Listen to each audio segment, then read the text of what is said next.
ஆரி அர்ஜுனன் அவர்கள் இந்த சீசன் 8 இது ஆரம்பிக்க முதல் அந்த சீசன் 4ல இருந்து இப்ப இந்த 8 ஆரம்பிக்கிற வரைக்கும் தமிழ் மக்களுக்கு ஒரு இது ஒன்று ஏக்கம் ஒன்று இருந்துச்சு.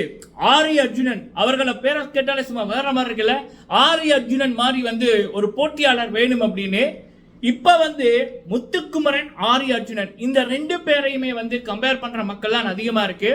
அதை என்ன அப்படின்னா ஆரி அவர்களிடம் பார்த்த அத்தனை 10 பொருத்தமும் முத்துக்குமரன் அவர்களிடம் சிறப்பா இருப்பதாகத்தான் பல மக்களோட கருத்து. இனி வருகிற சீசன்கள்ல முத்துக்குமரன் போல ஒரு போட்டியாளர் வரணும், எப்படி ஆரி ஒரு உதாரணமா இருந்தாரோ முத்துக்குமரனை போல ஒரு வின்னர் வேணும் அப்படின்னு பல மக்கள் அடுத்த சீசனில் சொல்வார்கள். அப்படி என்பதுதான் கோடிக்கணக்கான மக்களோட வார்த்தைகள், எண்ணங்கள், பேச்சுக்கள். சரி, அப்படி இருக்கக்குள்ள நேத்து ஆரி அண்ணா அவர்களுடைய ரசிகர்கள் படை குரூப்கள்ல போட்ட ஒரு படம், குறும்படம் ஒன்று வேற மாதிரி கடவுள் இருக்கார் குமார் அப்படின்றதான் சொல்லுது. கடவுளோட இருப்பவங்களை எப்பயுமே கடவுள் கைவிட்டதில்லை அப்படின்றத காமிச்சிருக்காரு. என்ன குறும்படம் அப்படின்னா, சீசன் 4ல ஹைலைட் ஆன ஒரு விடயம் தருதல அப்படின்ற மாதிரி ஆரி அவர்கள் கோட் டாஸ்க்ல பண்ண விடயம் இப்பயும் கூஸ் பம்ஸா இருக்கு.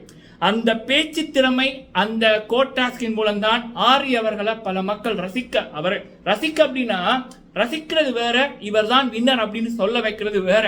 அந்த சீசனோட ஆரியோட எழுச்சியே அந்த கோட்டாஸ் தான். இப்ப நினைச்சா கூட புல்லரிக்கும். அதை எத்தனையோ தடவை பார்ப்பேன். நான்லாம் அந்த டைம்ல ஒரு மோட்டிவேஷனுக்காக நம்ம ஒரு லேப்டாப்ல இப்ப ஏதாவது படிக்கக்குள்ள நமக்கு ஒரு சோம்பல்தனம் வந்துச்சு அப்படின்னா அதை பார்த்தோம்னாலே அப்படியே கூஸ் பம்ஸ் ஆகும். நம்ம தலைவர் சூப்பர் ஸ்டாரோட நிறைய டயலாக் வீடியோக்கள், வாழ்க்கை வரலாறு வச்சிருப்போம் ஒரு மோட்டிவேட்டுக்கு. அப்ப அந்த சீனு இருக்கும். அந்த ஸ்பீச் எல்லாம் வேற மாதிரி இருக்கும் மக்களே. சரியா, அது ஒரு 10 தண்ணி குடிச்சா எப்படி தெம்பு வருமோ அப்படி இருக்கும். அப்ப அந்த சீசன்ல ஆரி அவர்கள் தருதல அப்படின்னு இருப்பாரு. அப்ப அது ஆரி அவ்வளோ நியாயமா இருக்கும். அந்த வீக்கெண்ட்ல கமல்ஹாசன் அவர்கள் என்ன இருந்தாலும் தருதல அப்படின்னு சொன்னது தவறு அப்படின்னு கமல்ஹாசன் அவர்கள் மன்னிப்பு சொல்ல, அதாவது அவர் கமல்ஹாசன் அவருடைய பேச்சு ஓகே நீங்க மன்னிப்பு கேட்டுருங்க அப்படின்ற மாதிரி தான் இருக்கும். அப்ப ஆரி அவர்கள் சமீபத்தாட்ட மன்னிப்பு கேட்பாரு. இது ஒரு மன்னிப்பு.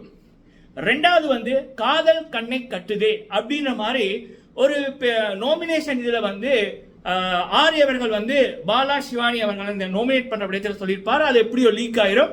அப்ப பாலாஜி முருகதாஸ் அவர்கள் ஆரியோட சண்டை பிடிப்பாங்க. அந்த ப்ரோமோ இப்ப விஜய் டிவி இதுல கூட இருக்கு, நீங்க பார்க்கலாம்.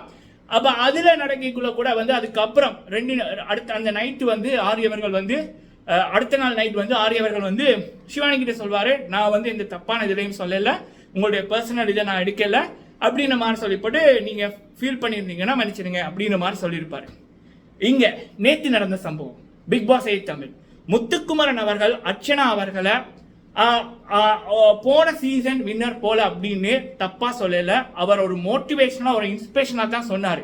சரிங்களா, அதாவது அருண் முத்துவை அவமானப்படுத்தினாரு. உங்ககிட்ட வாய்ப்பேச்சு மட்டும்தான் இருக்கு, வாய்ப்பேச்சை மட்டும் வச்சு நீ வின் பண்ண முடியாது, இதெல்லாம் எடுக்க மாட்டாங்க அப்படின்ற ரீதியில தான் அருண் கேவலப்படுத்தினார், ட்ரிகர் பண்ணாரு.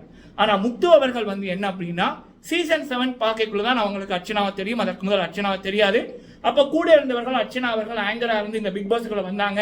அவங்களுடைய நோமினேஷன் ஸ்கில்ல பாருங்க எப்படி அழகா பண்றாங்க அப்படின்னுக்குள்ள அது முத்துக்கு ஒரு மோட்டிவேஷனா ஒரு உந்துதலா இருந்திருக்கு. அப்ப நம்ம ஒரு முத்து ஒரு சிறந்த பேச்சாளர். அப்ப பிக் பாஸ் போன்ற ஷோக்கு வந்தா இந்த பேச்சு திறமை ஒரு முக்கியம் அப்படின்றத மைண்ட்ல வச்சு அருண் வேற மாதிரி முத்துவை அவமானப்படுத்திக்குள்ள, அவருடைய ப்ரொஃபஷனை அவமானப்படுத்திக்குள்ள முத்து போன சீசன் வின்னர் எப்படி வின் பண்ணார் அன்னைக்குள்ள அந்த பேச்சு திறமை அவர் ஒரு காரணமா இருந்துச்சு. அவர் வின் பண்ண பேச்சு திறமையின் மூலம் அவர் வின் பண்ணாரு. அது ஒரு திறமை, அது ஒரு குவாலிஃபிகேஷன். அதை நீங்க தப்பா சொல்லக்கூடாதுன்ற ரீதியில முத்து சொன்னாரு.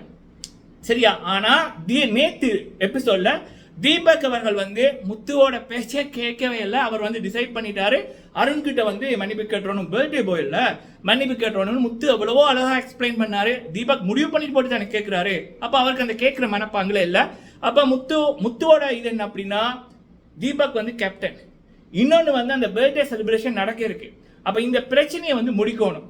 அப்ப முத்து எல்லாத்தையும் திங்க் பண்றாரு. நான் எவ்வளவு சொல்லிட்டேன், இவர் புரிஞ்சுக்கிற மாதிரி இல்ல. முத்து தீபக்கை மதிக்கிறாரு. அதோட தீபக் கேப்டன் பதவியில இருக்காரு, வயசுல மூத்தவரு.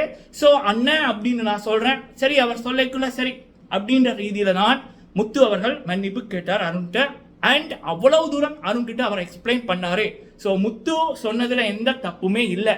முத்து மன்னிப்பு கேட்கல, பெரிய மனிதர், வயதில் மூத்தவர், வீட்டோட கேப்டன்.